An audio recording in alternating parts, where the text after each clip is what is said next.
Hi, how's it going? My name is Marco, and I'm going to be doing a different kind of video today where I'm just going to give my thoughts on the scale of different types and qualities of movie dialogue. So what I have here is my scale of dialogue, where I think there are 5 different sort of levels of quality or kind of stylistic choices for dialogue in movies. I've got in the middle realistic, and on the left side of that I've got below average and awful, and on the right side of realistic we have slightly stylized and unique and amazing. So what I'm going to do here is start by talking right in the middle with realistic dialogue. So realistic dialogue, in my opinion, has kind of 2 meanings.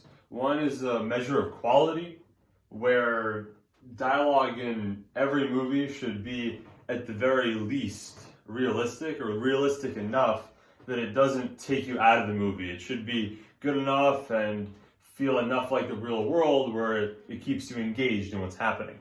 However, I also think that realistic dialogue can be a choice in order to keep your audience at the kind of maximum level of engagement in what the characters are saying and doing in your movie. That's why I think that you're going to get a lot of realistic sounding dialogue in a lot of dramas, because those are really movies about people like us, or those are movies where we're supposed to relate heavily with the characters.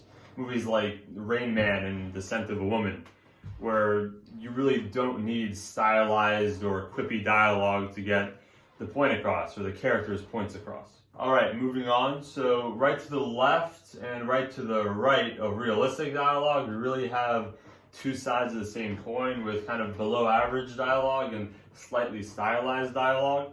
But I'll start on the left side. So here we have a lot of dialogue where the writers kind of try to make it seem cool or stylized, but it really just ends up being a little bit off and a little bit below average. So we're going to see this a lot in action movies where the writers try to make the characters say something really cool, but instead it sounds really cheesy, and it's not terrible, but it's also not as good as it could be, stuff like that. Or you can get a lot in sci-fi movies where we get a ton of exposition, and a lot of times where dialogue is inserted into a situation where it's not really necessary, or dialogue goes on for way too long. So that's really kind of a little bit worse than it could be. It doesn't really take you fully out of the movie, but it's also not really what I think a movie should be striving for. Now moving on to the lower end of the spectrum here, we have just plain awful dialogue, which really also I think comes twofold. One scenario of awful dialogue I think is stuff like the prequels, the Star Wars prequels, where the writer George Lucas just seemingly did not know how to write conversations between characters, and just really did not know what he was doing at all.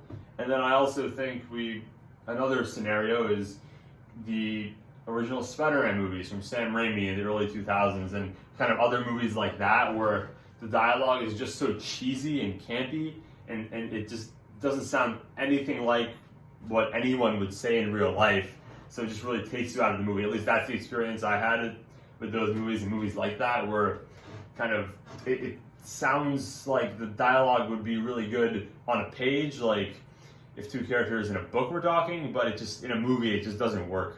So now moving on to the right side of the spectrum, we have, in my opinion, what is slightly stylized dialogue, which is most evident, I think, in good action movies and kind of good comedies, where the dialogue is not really how normal people would talk in real life, but it's so well written and it sounds so cool that you kind of let it slide because you like it. Like, for example, action movies like, I don't know, The Terminator or Die Hard, where the conversations between those characters aren't really how they would be in real life, but everything is just so darn cool that it all seems to fit in that world. And then you also get movies like Edgar Wright's Cornetto trilogy, like Hot Fuzz and Shaun of the Dead, where it's just really quippy and fast dialogue, where it's not like nobody in real life would have that kind of comedic timing, but it just all seems to fit so well, we kind of let it slide, and it's so fun. So that's really what I think of when I think of stylized dialogue. It's kind of slightly stylized. And now coming to the complete right end of the spectrum here, I have what I would call unique and just amazing dialogue that's like almost revolutionary in a way.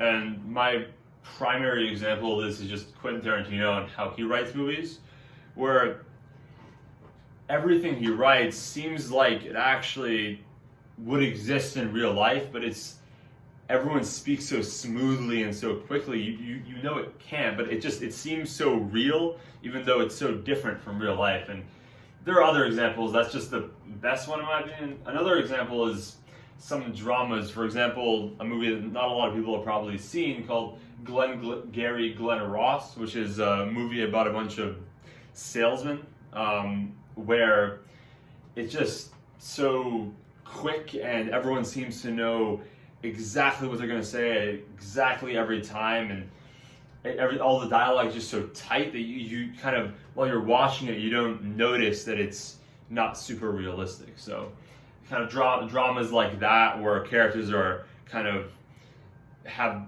higher mental faculties and really know exactly what they're saying at every time. That's what I think of when I think of unique and kind of amazing dialogue, really the best of the best.